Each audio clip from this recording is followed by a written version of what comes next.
ketabahan dan kesabaran, kurang makan, kurang minum, kadang-kadang harus kita tempuh jarak yang begitu jauh, kadang-kadang dicerca, diolok-olok sama warga Pakistan itu juga India, Pakistan, Bangladesh. Bab banyak yang berjualan di kaki lima itu di kalangan India, Pakistan.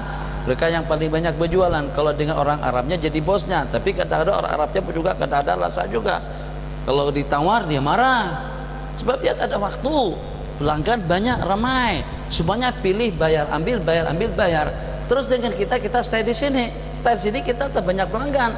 Kita senang menawar 10 rial, 5, 6, 7, harga mati.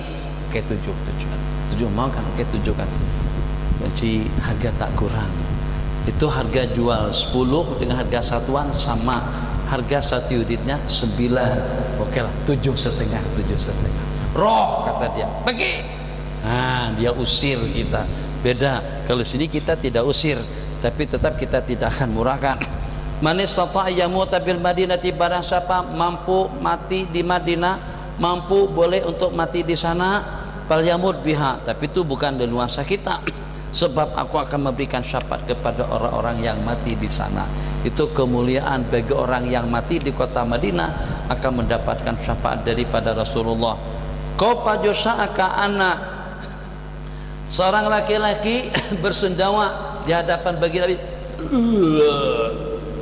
Itu keluar angin karena penuh, sudah penuh. Apa nama-nama kue tadi itu? Banyak tadi itu. Sering buka satu baru satu, ada lebih daripada 5 macam tadi itu. Kita makan sampai penuh, orang makan, mereka makan, tidak ada yang dimakan, bertambah angin keluar karena terisi makanan, asal muasalnya dari situ. Jadi Nabi kita kata, hentikan sendawa, betul, sendawa kamu itu. Kufa'ana gusa'ak, sebab orang yang paling lapar nanti pada hari kiamat itu adalah orang yang paling panjang dan yang paling banyak kenyangnya di dunia. Kita ini mana orang yang paling lapar dan tidak akhirat, ya Allah ya Rahman Rahimin. Puasa kita malas, lapar dengan arti kita mengutamakan orang lain daripada diri kita. Secara jujur saja, ini nafsu. Pada saat kita makan bersama, lauknya sedikit, mesti dengan kita ingin ambil ketuyan yang paling besar. Ada keinginan macam tu. Jarang-jarang dengan kita belakangan. Kalau pada saat lauknya banyak, tak apa kita ambil belakangan. Tapi kalau pada saat kita tengok lauknya sedikit, samping orang masih santai lagi, masih simbang lagi, masih baru saja ngawat nasi, kita ambil duluan. Tuh mangkok lauk tadi itu, supaya dengan kita leluasa membeli ketuyan potongan yang paling besar. Tak kisah yang belakangan tak dapat lauk pauk, tak masalah. Kenapa? Karena dia terlambat. Kaidah kita siapa cepat dapat. Mana sikap isar, sifat mengutamakan orang lain daripada diri pribadi dia sendiri. Itu makna yang paling kenyang-binyang di dunia, orang yang paling banyak laparnya nanti di akhirat. Jadi dikatakan sahabat Nabi tadi itu, ada nama sahabat yang berkenan, saya lupa nama sahabat itu, dikatakan selama tidak kurang daripada 30 tahun tidak pernah kenyang. Makan berhenti sebelum kenyang, karena teringat dengan pesan daripada baginda Nabi kita tadi itu. Qala fa inna atwalakum ju'an yaumal qiyamah, orang yang paling panjang masa laparnya nanti di akhirat itu adalah orang yang paling banyak. Supaya paham, apakah tidak boleh kita makan sampai kenyang? Bukan macam tuh. Orang yang senantiasa kenyang dan memikirkan perut berarti akan terabaikan sembahyang yang sunatnya tertinggalkan karena masak seperlunya saja. Tapi karena yang kita pikirkan perut kita, tak pikir kolesterol naik, badan naik, gemuk lagi, besar lagi. Ya Allah, semakin seminggu semakin bertambah timbangan, berat. Orang yang hidupnya kena perut tak akan mungkin masakan hanya dengan satu macam lauk, satu mata, mesti 2, 3, 4 mata. Sebab kalau tak terbuka seleranya dengan yang ini, mungkin dengan yang itu, ada lagi belacannya, ada lagi buduknya, ada lagi kecapnya, ada lagi sambalnya. Itu semuanya tidak ada yang diperlukan. Keperluan kita tuh nuansanya lauk dengan nasi. Untuk apa benda-benda tadi itu? Untuk penyedap, supaya terbuka selera makan, supaya kita boleh makan banyak. Jadi makna daripada orang yang paling kenyang, orang yang menghabiskan waktu untuk keperluan makan dan minum. Maka pada saat waktu kita terhabiskan dengan makan dan minuman, kita akan menjadi haus daripada ibadah, ju' daripada pahala, lapar daripada pahala, laparnya dengan kebaikan, laparnya dengan zikir, laparnya dengan tasbih. Orang yang paling panjang laparnya nanti pada hari kiamat, sebab disebabkan karena kenyang makanan tadi yang menggundul waktu dan peluangnya, itulah yang menghakis kesempatannya untuk beribadah.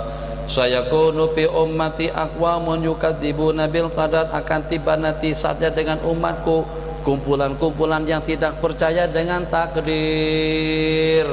Jadi semalam coba bayangkan, kalau seandainya anak hadir, kalau seandainya anak ikut campur, kalau seandainya Anda bertanding, gak bakalan mungkin dia menang. Oh, itu berarti bertanding itu adalah Tuhan yang menentukan menang dan kalahnya seseorang. Katakan ma qadar ma qadir yakun. Apa yang Allah takdir itu akan berlaku. Kita hanya setakat asbabnya saja, usaha ikhtiarnya saja, tapi tetap kesudahan yang menentukan itu adalah ketentuan takdir daripada Allah. Baca, inna likulli ummatin majusa. Tiap umat itu ada majusinya. Wa inna majusa ummati, dan majusi daripada umat baginda Nabi itu adalah orang yang mendustakan dengan kadar. Jadi dia percayanya hanya dengan usaha. Sebenarnya dibalik daripada usaha ada ketetapan takdir. Macam mana sampai tidak hamil, macam mana sampai tidak berjaya, macam mana sampai tidak berhasil, macam mana sampai tidak untung, macam mana sampai sakit. Orang-orang kaya pernah check up tak? Kesehatan berapa kali sebulan? Tak ada. Sekali setahun pun tak ada. Dulu-dulu saja saya pada masa buat program di Kedah, kadang-kadang dengan Dr. Ilyas, saya nak cek dulu kolesterol, darah tinggi, kemudian asam urat, kemudian apa lagi, kancing manis. Alhamdulillah tak ada. Senanglah kita. Tapi selepas itu sudah tak pernah makan apa saja saya makan. Bukan saya yang salah, orang yang menghidangkan yang salah. Durian, makan kambing, makan lemak, makan semuanya makan. Kesian orang yang masak kalau tadi makan kan tadi macam itu prinsip kita. Orang tidak bagi hidangan, lengu-lengu buat hidangan. Muslimat dah bancukan teh, bancukan, takkan kita tak minum sebagai tanda terima kasih kita kepada yang menyajikan atau kepada istri kita di rumah. Ternyata justru orang yang check up tiap bulan, tiap minggu lebih teruk kesehatannya daripada kita tidak pernah berobat langsung. Pakar spesialnya ada berapa orang? Jantung ada pakarnya, kemudian darah ada pakarnya, apalagi kulit ada pakarnya. Tapi ternyata kita lihat kulitnya, ya Allah, ada kurap, panau, ada macam-macam penyakit kulit. Pelik juga. Makanan setelah maghrib dah tak makan, jaga betul.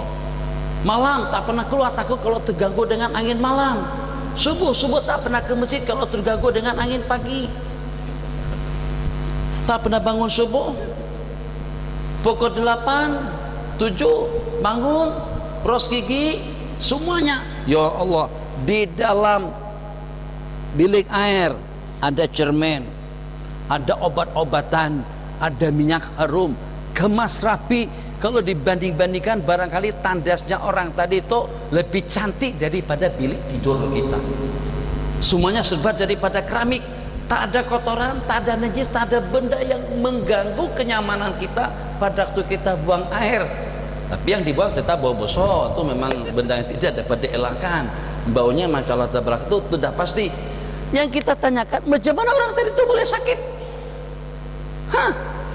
Kalau kita sakit wajar-wajar saja, sebab kita kadang-kadang tak pakai selepa pada waktu kita masuk ke bilik air. Kadang-kadang bilik air pun juga kotorannya masih ada lagi. Jadi bakteri kuman penyakit mungkin menjangkit. Wajar-wajar saja kalau sakit. Makan kadang-kadang pinggir jalan, terbuka, kelihatan, terdadakan dengan macam-macam cuaca dan juga macam-macam bakteria. Maka Masya Allah basuh tangan 3, 4, 5, 6 kali. Kemudian letak sapu tangan di sini besar putih. Kemudian dilayan semuanya dengan garpu, dengan cangkah, dengan sendok yang bersih. Kemudian makannya dipastikan dulu tak ada yang diperangat yang khas 3, 4, 5, 6 hari yang lalu itu tak ada. Fresh semuanya, baru disajikan, baru dibeli. Tapi sakit juga. Coba kalau tengok masuk hospital, kadang-kadang lebih ramai orang-orang kaya yang sakit berbanding dengan orang-orang miskin. Wajar. Sebab kalau orang miskin masuk hospital tak ada duit, nak bayar macam mana? Hospital mewah, cantik, lawa, bayarnya mahal. Orang miskin masuk itu bankrupt. Bagi orang kaya sakit, ramai-ramai, banyak yang sakit. Supaya hospital tadi itu dapat untung banyak dan juga dengan kru-krunya dapat tunjangan gaji yang memadai. Tapi kalau seandainya orang-orang miskin yang masuk ke hospital itu nak dilayan, rugi. Nak bagi obat, rugi. Dah, biarkan mati sajalah mereka. Yang pelik itu tadi, macam mana orang yang berjaga-jaga boleh sakit? Itu dia leluasa takdir. Masya Allah, tabarakallah. Dah berkumpul 3 tahun tak dapat anak. Yang ini baru 1 malam berkumpul, esok hari sudah hamil istri. Masya Allah, tabarakallah. Nanti buat tendangan seperti apa sebenarnya? Dapat cetak gol 1 kali tendang langsung gol. Kita 31 kali tendang, 3 tahun dah kami belum dapat anak lagi. Teman kita tadi itu seminggu, masuk minggu kedua istri sudah ngidam, muntah-muntah. Itu takdir daripada Allah Jalla wa'ala. Ya Allah ya Rahman Rahimin. Banyak benda yang boleh berlaku yang di luar daripada kemampuan kita untuk menganalisanya. Bismillahirrahmanirrahim. Hadis Rasulullah sallallahu alaihi wasallam mensabu likulli ghadiri diwadi yaumil qiyamah wala ghadrata azamu min hadrati imam Muhammad. Qala yunsab, akan didirikan nanti pada tiap pengkhianat bendera pada hari kiamat. Bendera besar di atas gunung Jerai, di atas gunung Krian, di mana yang semua orang boleh baca dan juga boleh tengok. Nabi kita bersabda, akan ditegakkan dan akan didirikan bendera pada hari kiamat nanti pada tiap orang yang khianat. Maka tidak ada pengkhianatan yang lebih besar daripada pengkhianatan seorang pemimpin terhadap rakyatnya. Imam Muhammad, imam kepada rakyat. Maksudnya kan apalagi yang kita tunggu dan apalagi yang kita harapkan? Dikatakan tidak ada zina yang lebih parah daripada zinanya orang yang tua, dan tidak ada kezaliman yang paling besar daripada kezaliman seorang pemimpin. Apalagi yang kita harapkan? Kita sudah memimpin, kita sudah berada pada pucuk kepemimpinan yang tertinggi dan yang teristimewa. Kenapa bersikap zalim? Mereka melantik kita bukan untuk dizalimi. Mereka memberikan kepercayaan kepada kita bukan untuk disakiti. Mereka memberikan amanah dan sokongan dan memangkah kita pada hari tersebut agar kebaikan kita yang akan datang menyusul kepada mereka. Bukan untuk dicemarkan pandangannya, pendengarannya, perasaannya, hati dan pikirannya. Bukan untuk membabitkan mereka kepada benda-benda lucah dan juga dengan perkara-perkara yang terkutuk. Tidak ada kezaliman, penipuan dan pengkhianatan yang lebih besar daripada pengkhianatan seorang pemimpin. Nabi kita bersabda, man hamala alaina silah, seseorang yang mengangkat senjata, siapa saja yang mengangkat senjata. Man hamala alaina silah, barang siapa mengangkat senjata, maksudnya untuk memusuhi, baik itu dengan yang menjadi amir kepada mereka atau juga kepada umat baginda Rasulullah sallallahu alaihi wasallam. Nabi kita bersabda, man ata'a amiri, orang yang taat dengan amir aku, menteri aku, timbalanku, berarti dia taat kepadaku, dan orang yang taat kepadaku juga taat dan setia kepada Allah. Qala Rasulullah sallallahu alaihi wasallam, bukan daripada umatku seseorang yang mengangkat senjata. Peristiwa-peristiwa demi peristiwa kita tahu, kalau seperti di Indonesia itu dengan peristiwa Tanjung Priok, dalam berapa puluh ribu mahasiswa yang terbunuh itu di zaman presiden yang telah lalu. Peristiwa Mali pada tahun 83-84an semuanya tahu, itu namanya Rafa As-Silah. Nabi kita tidak akui orang itu sebagai umat, tapi kalau pada saat ada nama individu yang disebut, itu kita kena tanya, kita kena pastikan. Kita tidak boleh mentakfir seseorang kecuali kalau dengan kekufuran yang jelas. Memang yang melempar Al-Quran itu kafir, tapi apakah akan kita kafirkan langsung kepada orang yang melemparnya? Mungkin melemparnya karena terpaksa, mungkin melemparnya karena dia tidak tahu, mungkin melemparnya karena dia tidak sadar, mungkin melemparnya pada waktu dia dalam keadaan mabuk. Banyak kemungkinan. Maka yang walaupun sudah ada ketetapan hukum hakamnya, tapi kalau untuk dilekatkan kepada seseorang itu, maka kita istifsar, kita tanyakan dan kita pastikan terlebih dahulu. Bukan daripada umatku orang yang angkat senjata dan menggunakan kekuatan untuk memerangi kami. Qala idza sara'ul jannati lan jannati, apabila ahli surga masuk ke dalam surga, ahli neraka masuk ke dalam neraka, ji'abil mauti, mati akan dihadirkan, kematian itu akan dihadirkan, hatta yuj'ala, sehingga diletakkan antara surga dan neraka. Sebagaimana Allah Maha Kuasa untuk memperlihatkan kita kepada besi, api, Allah juga Maha Kuasa untuk memperlihatkan kita bagaimana angin yang sebenarnya. Kita boleh tengok angin? Tidak boleh. Yang tidak boleh dilihat dengan kuasa Allah boleh dilihat. Yang tidak boleh didengar dengan kuasa Allah boleh didengar. Yang tidak boleh dimakan dengan kuasa Allah boleh dimakan. Tidak mustahil yang pada suatu ketika nanti ternyata dengan mata kita sudah mempunyai ketajaman untuk melihat angin yang bertiup. Cemana kalarnya? Cemana warnanya? Macam mana rasa angin? Angin itu rasanya macam mana?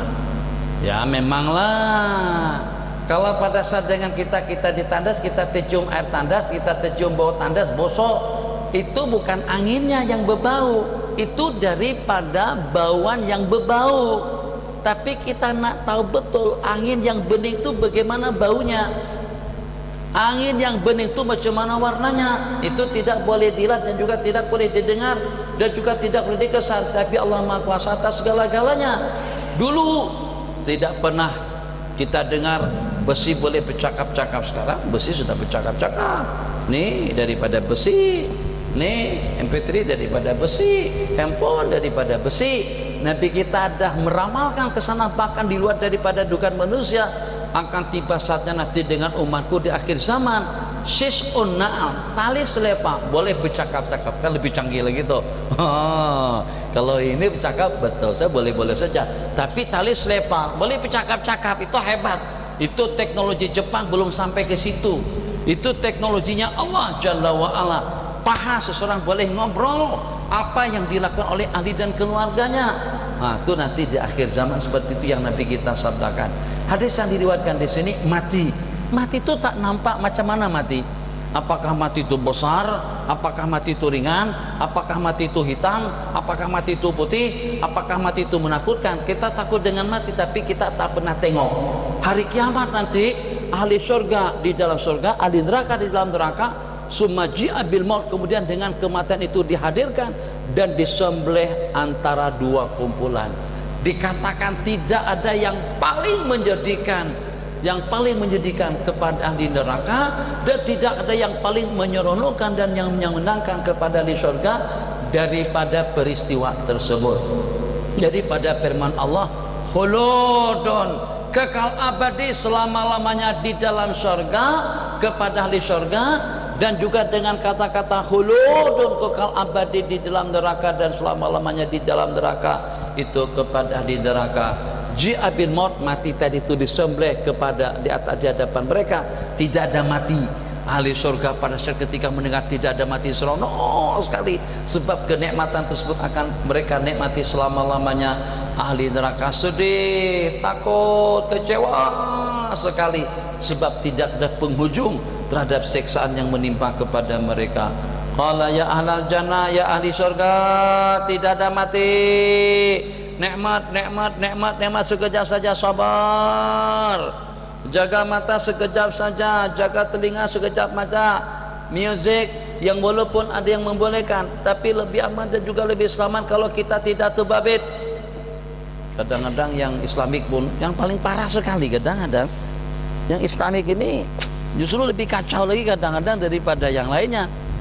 Di Indonesia ada 2 buah radio. Ada radio Wadi, itu radio ahli sunnah wal jamaah katanya, tapi musiknya juga boleh tahan di situ. Berbeda dengan radio salafi namanya Raja Al-Fajri, kebangkitan Islam. Mereka kalau ada hiburan pun yang Palestin, lagu Palestin tuh ghuraba, enggak ada musiknya.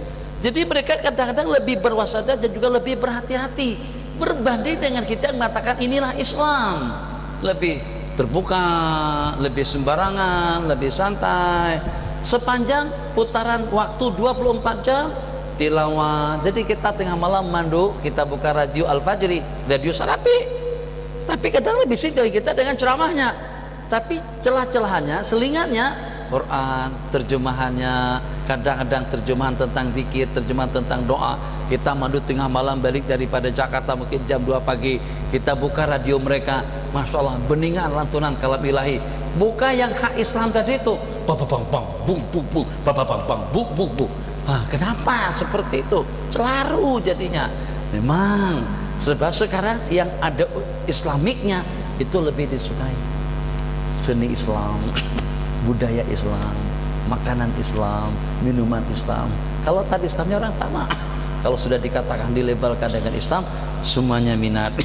Nah, jadi dikatakan pada saat dikatakan semacam itu, tidak ada yang paling menyenangkan ahli surga daripada kata-kata sudah tidak ada mati, dan tidak ada yang paling mengecewakan ahli neraka pada saat diperkatakan juga sudah tidak ada mati. Jadi mengawal, menjaga anggota tubuh ini sekejap sahaja, tapi balasannya surga yang abadi. Qala ya'dham, akan digedekan, akan dibesarkan ahli neraka itu nanti dalam neraka. Iyalah, kalau sekecil manusia sekarang ini diseksa dalam neraka tak puas, tak padan, tak mau, nerakanya besar sekali, manusianya kecil-kecil, seperti kita menyiksa semut saja.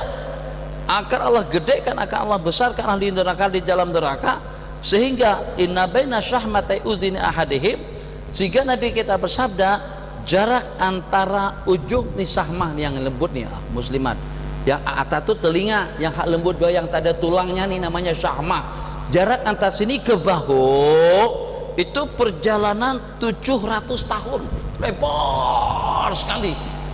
Riwayat tempat duduknya saja seperti jarak antara Mekah dengan Madinah, itu untuk punggungnya. Masya Allah, macam mana bosaknya manusia di neraka.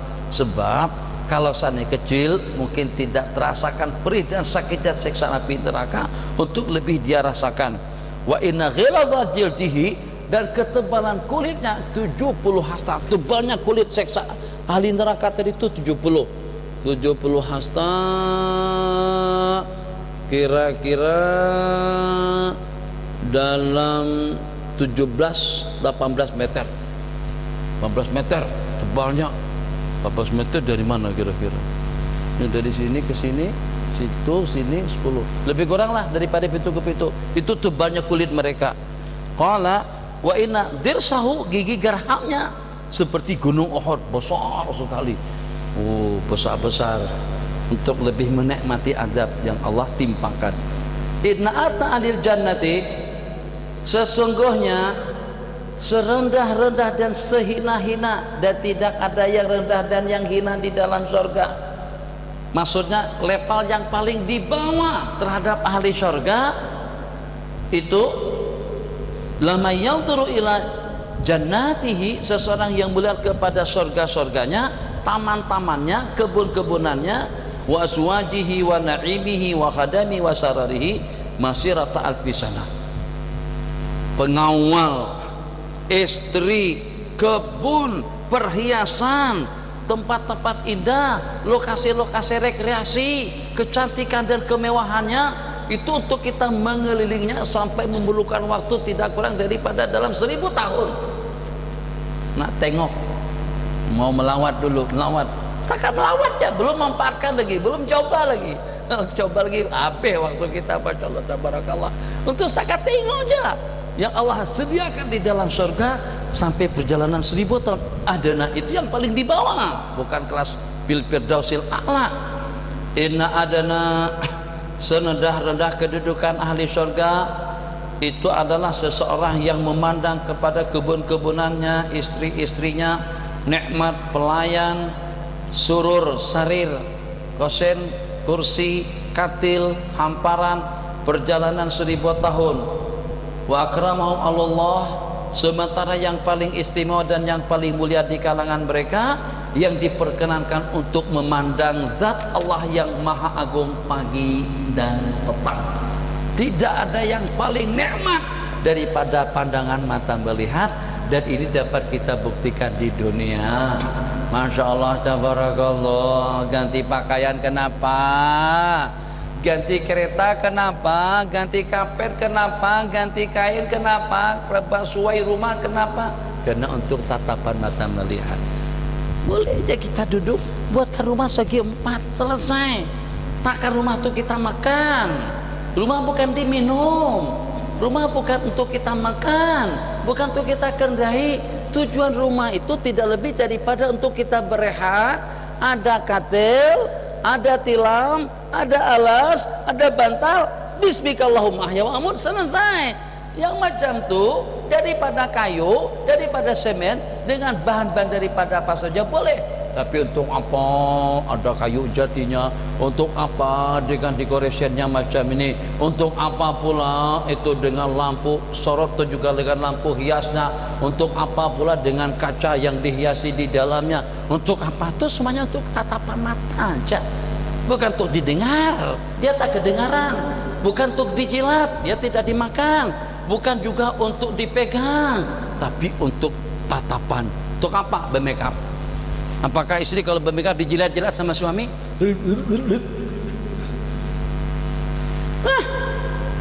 Gincu tuh pahit, tak sedap. Pernah makan gincu tak? Lebih senang istri tak pakai gincu. Lipstick tuh tak sedap, pahit, entah macam mana lah rasanya. Boleh jadi, boleh keracunan.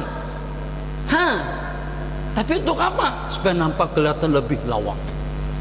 Bedak untuk apa? Supaya kelihatan lebih cantik. Makeup kenapa? Supaya kelihatan lebih mempesona, lebih menggugah hati perasaan pasangan atau juga dengan insan yang diinginkannya. Untuk apa? Tatapan mata melihat.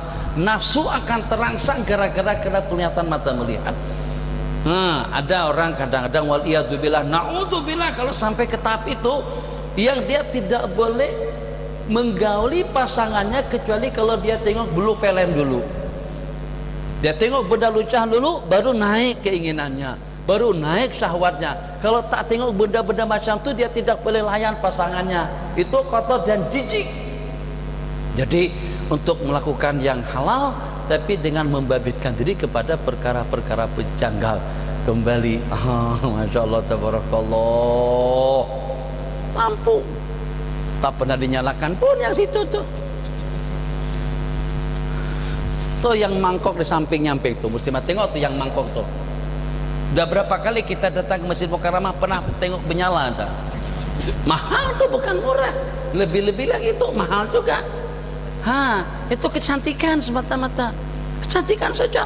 Boleh letakkan lampu di tengah-tengah untuk penerangan kita semuanya. Jadi tak perlu lampu yang begini bentuknya, yang lengkung macam tu. Satu biji lampu besar, insya Allah masjid kita ini sudah terang benderang.